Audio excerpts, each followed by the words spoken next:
ایک ایسا بادشاہ جس نے صرف چند ہزار سپاہیوں کے ساتھ ہندوستان کی ایک بڑی سلطنت کو شکست دی۔ وہ کون تھا؟ یہ تھا ظہیر الدین محمد بابر، جسے ہندوستان میں مغلیہ سلطنت کا بانی کہا جاتا ہے۔ آج سے ہم شروع کر رہے ہیں مغلیہ بادشاہوں کی ایک دلچسپ تاریخی سیریز، جس میں ہم ایک ایک کر کے ان بادشاہوں کی زندگی اور فتوحات جانیں گے۔ بابر کی پیدائش۔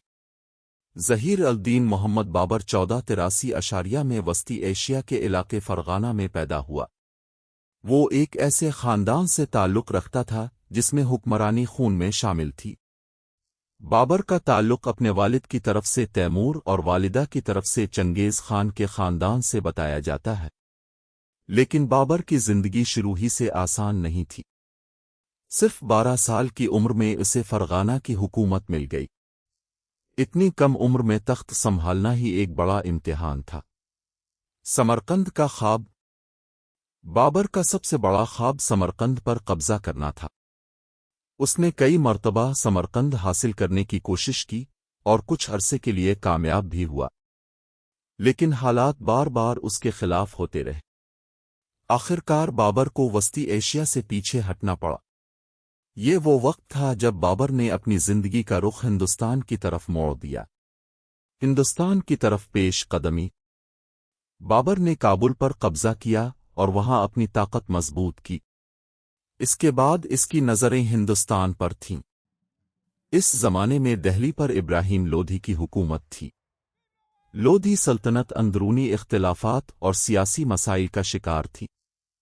بابر نے اس صورتحال کا فائدہ اٹھایا اور ہندوستان پر حملے کی تیاری شروع کر دی۔ پہلی جنگ پانی پت۔ 1526 میں بابر اور ابراہیم لودھی کی فوجیں پانی پت کے میدان میں آمنے سامنے ہوئیں۔ بابر کی فوج تعداد میں لودھی کی فوج سے بہت کم تھی، لیکن بابر کے پاس ایک اہم برتری تھی: جدید جنگی حکمت عملی اور توپ خانہ۔ 21 اپریل 1526 کو جنگ پانی پت ہوئی۔ بابر نے اپنی فوجی حکمت عملی سے ابراہیم لودھی کی بڑی فوج کو شکست دے دی۔ ابراہیم لودھی جنگ میں مارا گیا اور دہلی و آگرہ پر بابر کا قبضہ ہو گیا۔ یہ واقعہ ہندوستان کی تاریخ میں ایک بہت بڑا موڑ ثابت ہوا۔ مغلیہ سلطنت کی بنیاد۔ پانی پت کی فتح کے بعد بابر نے ہندوستان میں اپنی حکومت قائم کی۔ اسی حکومت کو بعد میں مغلیہ سلطنت کے نام سے جانا گیا، لیکن بابر کی مشکلات ابھی ختم نہیں ہوئی تھیں۔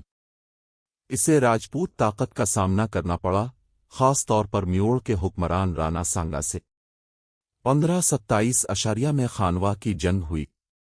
بابر نے رانا سانگا کی فوج کو شکست دی اور ہندوستان میں اپنی پوزیشن مزید مضبوط کر لی۔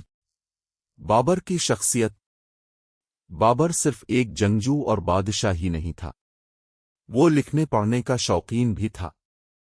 اس نے اپنی زندگی کے حالات ایک مشہور کتاب میں قلم بند کیے، جسے بابرنامہ کہا جاتا ہے۔ اس کتاب سے ہمیں اس دور کی سیاست، جنگوں، شہروں، لوگوں اور بابر کی اپنی سوچ کے بارے میں بہت سی معلومات ملتی ہیں۔ بابر کا انتقال۔ بابر نے ہندوستان میں اپنی حکومت کی بنیاد تو مضبوط کر دی، لیکن وہ زیادہ عرصے تک زندہ نہ رہ سکا۔ وہ 1530 میں تقریباً 47 سال کی عمر میں وفات پا گیا۔ اس کے بعد اس کا بیٹا ہمایوں تخت پر بیٹھا۔ یوں بابر نے جس سلطنت کی بنیاد رکھی، وہ آنے والی صدیوں میں ہندوستان کی ایک عظیم سلطنت بن گئی۔ یہ تھا ظہیر الدین محمد بابر، مغلیہ سلطنت کا بانی۔ لیکن سوال یہ ہے کہ بابر کے بعد اس کا بیٹا ہمایوں اپنی سلطنت کو سنبھال سکا یا نہیں؟ یہ جاننے کے لیے ہماری اگلی ویڈیو ضرور دیکھیے۔ مغلیہ بادشاہوں کی اس سیریز میں اگلا بادشاہ ہوگا ہمایوں۔ اگر آپ کو تاریخ پسند ہے تو ویڈیو کو لائک کریں اور چینل کو سبسکرائب ضرور کریں۔